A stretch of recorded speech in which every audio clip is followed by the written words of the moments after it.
ਲਓ ਜੀ, ਜ਼ਿੰਦਗੀ ਜੇ ਅਗਰ ਤੁਸੀਂ ਜੀਣਾ ਚਾਹੁੰਦੇ ਆ ਨਾ ਤੇ ਅੱਗੇ ਦੇਖੋ, ਤੇ ਜੇ ਤੁਸੀਂ ਜ਼ਿੰਦਗੀ ਸਮਝਣਾ ਚਾਹੁੰਦੇ ਆ ਤੇ ਗੁਜ਼ਰੀ ਹੋਈ ਜ਼ਿੰਦਗੀ ਪਿੱਛੇ ਦੇਖੋ। ਤੇ ਇਸ ਦੇ ਨਾਲ ਹੀ ਅੱਜ ਦਾ ਆਪਾਂ ਵਲੌਗ ਸ਼ੁਰੂ ਕਰਦੇ ਹਾਂ। ਤੇ ਇਹ ਸਾਡੇ ਬੈਠੇ ਨੇ ਖਾਨ ਸਾਹਿਬ, ਆਪਣੀ ਡਿਊਟੀ ਸਰ ਅੰਜਾਮ ਦੇ ਰਹੇ ਆ। ਇਹ ਦੇਖੋ, ਬਹੁਤ ਖਾਸ ਡਿਊਟੀ ਦੇ ਰਹੇ ਨੇ। ਤੇ ਇਹ ਬੈਠੇ ਆ ਮਿਊ ਸਾਹਿਬ, ਇਹ ਵੀ ਬਹੁਤ ਆਪਣਾ ਜਿਹੜਾ ਨਾ, ਇਹ ਦੇਖੋ, ਇਹ ਡਿਊਟੀ ਦੇ ਰਹੇ ਆ ਬੜੀ ਸਮਝਦਾਰੀ ਨਾਲ।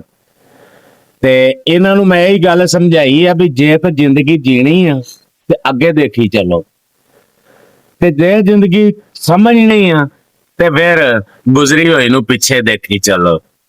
ਤੇ ਗੱਲ ਇਹ ਆ ਯਾਰੋ ਵੀ ਸੁਬਾਹ ਅੱਜ ਆਪਾਂ ਤੁਹਾਡੇ ਨਾਲ ਗੱਲ ਲੰਮੀ ਚੌੜੀ ਨਹੀਂ ਕਰਨੀ, ਬਸ ਇੰਨੀ ਕੁ ਕਰਨੀ ਸੀ ਵੀ ਜ਼ਿੰਦਗੀ ਜਿਹੜੀ ਹੈ ਨਾ ਸਮਝੋ ਤੇ ਜੀਓ ਤੇ ਇੰਜੋਏ ਕਰੋ, ਤੇ ਨਾਲ ਆਪ ਵੀ ਕਰੋ ਤੇ ਨਾਲ ਆਂਢੀਆਂ ਗੁਆਂਢੀਆਂ ਨੂੰ ਵੀ ਕਰਾਓ।